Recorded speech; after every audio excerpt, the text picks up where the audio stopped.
بسم اللہ الرحمن الرحیم۔ تمام ساز و سامان لٹانے کے بعد جب شیر خدا کے شہزادے گھوڑے پر سوار ہوئے تو شمشیر حیدری کی جھلک سے شمر کے لشکر پر خوف طاری ہو گیا۔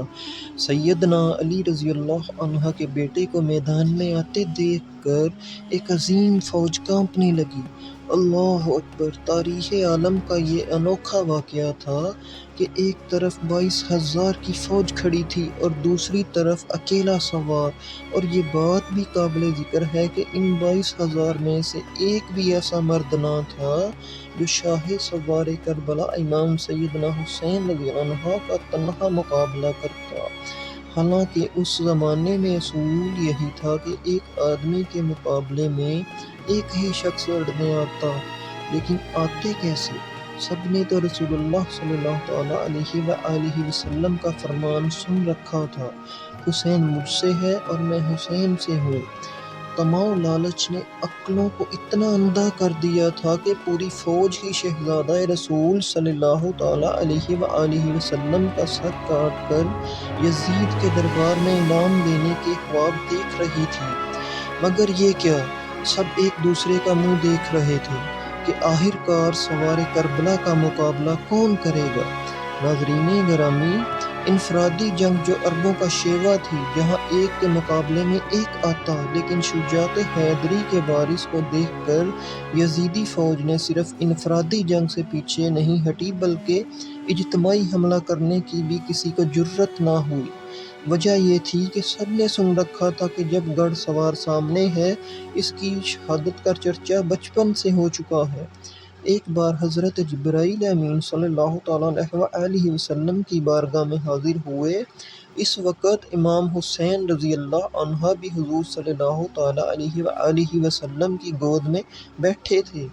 حضرت جبرائیل علیہ السلام نے عرض کیا، یا رسول اللہ، آپ کی امت آپ کے اس بیٹے کو شہید کر دے گی۔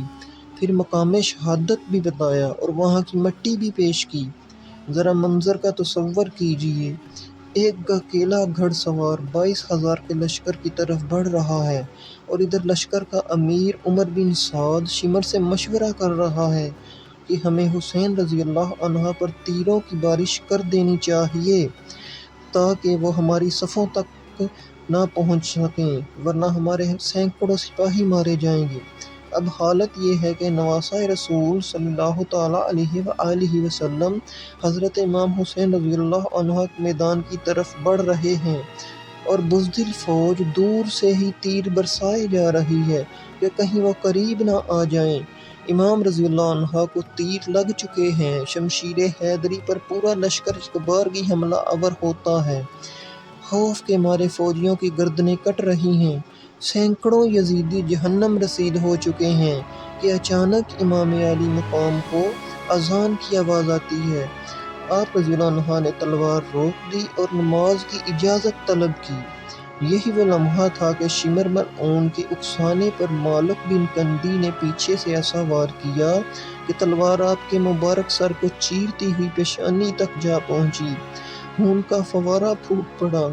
وقت گزرتا گیا، امام علیہ السلام کے جسم پر تلواروں، نیزوں اور تیروں کے زخم بڑھتے گئے، لیکن پھر بھی کسی میں ہمت نہ تھی کہ شجاعت کے اس پہاڑ کو شہید کر سکے۔ پھر شمر ملعون کے کہنے پر پوری فوج نے تیروں کی بارش شروع کر دی۔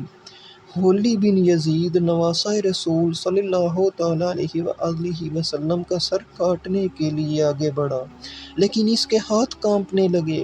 پھر شقی القلب، بد نصیب اور ملعون سنان بن انس آگے بڑھا اور انعام و اکرام کے لالچ میں امام رضی اللہ عنہ کا سر تن سے جدا کر دیا۔ ملعون ابن زیاد کے حکم پر تمام سروں کو نیزوں پر چڑھا دیا گیا اور اہل بیت کو گھوڑوں کے سموں تلے روند دیا گیا۔ شہادت حسین رضی اللہ عنہ تاریخ انسان کا غیر معمولی واقعہ ہے۔ نبی صلی اللہ تعالیٰ علیہ وآلہ وسلم کے ماننے والوں نے ہی نبی کے نواسے کو بے دردی سے شہید کر کے اس کا سر مبارک نیزے پر سجا دیا۔ صرف حسین رضی اللہ عنہ ہی نہیں بلکہ خانوادہ رسول کے شہزادے اور اصحاب حسین کو بھی ظلم کا نشانہ بنا کر شہید کیا گیا۔ نواسہ رسول حسین رضی اللہ عنہ بن علی رضی اللہ عنہ اور ان کے 72 جانثاروں کے خون سے کربلا کی ریت ہی سرخ نہیں ہوئی بلکہ وہ سرخی تاریخ کو اپنی لپیٹ میں لے گئی۔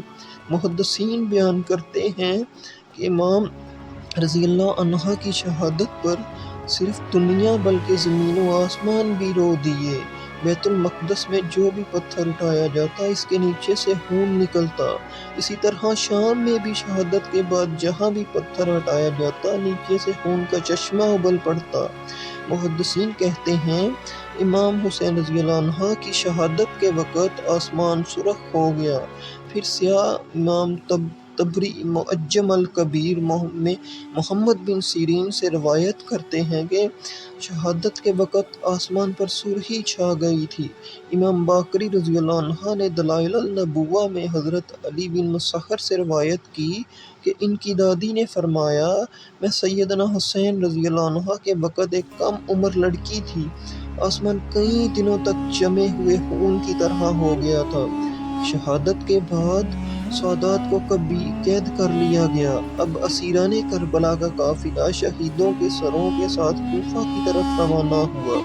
ادھر کربلا کی ریت پر شہزادگان رسول صلی اللہ تعالیٰ علیہ وآلہ وسلم کے سر کٹے لاشیں بے گور و کفن بکھرے پڑے تھے۔ اللہ اکبر! تاریخ گواہ ہے کہ شہادت کے 3 دن بعد یعنی 13 محرم کو مقام غازریہ سے قبیلہ بنی اسد کی کچھ خواتین دریا فرات سے پانی لینے آئی تو انہوں نے سرکٹی لاشوں کو دیکھا، چیخیں نکل گئیں۔ وہ گھروں کو دوڑتی گئیں، اپنے مردوں کو بتایا کہ خانواد نبوت کی لاشیں بے کفن پڑی ہیں، ہمیں دفن کرنی چاہیے۔ چند مرد ان کے ساتھ کربلا کے میدان میں پہنچے اور قبریں کھودنا شروع کر دیں۔ تمام جنازے پڑھنے کی تیاری ہو رہی تھی کہ دور سے ایک گھوڑا سوار آیا، امام حسین رضی اللہ عنہ کے جسم اطہر سے لپٹ کر رویا۔ اس شخص کا روب اور دبدبا ایسا تھا کہ سب نے اس کے لیے مصلی خالی کر دیا۔ اس نے نماز جنازہ پڑھائی اور پھر ایک جسم کو نام لے کر دفن کرتا گیا۔ آخر میں حضرت عباس رضی اللہ عنہ علمدار کو دفن کیا گیا۔ جب وہ گھوڑا سوار واپس جانے لگا تو قبیلہ بنی اسد نے پوچھا آپ کون ہیں؟ جواب ملا میں علی بن حسین ہوں۔ یہ کہہ کر چل دیے اور نظروں سے اوجھل ہو گئے۔ اللہ تعالیٰ سے دعا ہے کہ ہمیں نبی آخر الزماں حضرت محمد صلی اللہ تعالیٰ علیہ وآلہ وسلم اور ان کے پاک اہل بیت پر اپنی جان نچھاور کرنے والا بنا دے۔ اے اللہ ہمارے گناہوں کو معاف فرما اور قیامت کے دن ہمارا حشر حضور اکرم صلی اللہ تعالیٰ علیہ وآلہ وسلم اور ان کے پاک آل کے ساتھ فرما۔ کمنٹ سیکشن میں آمین لکھنا مت بھولیے گا۔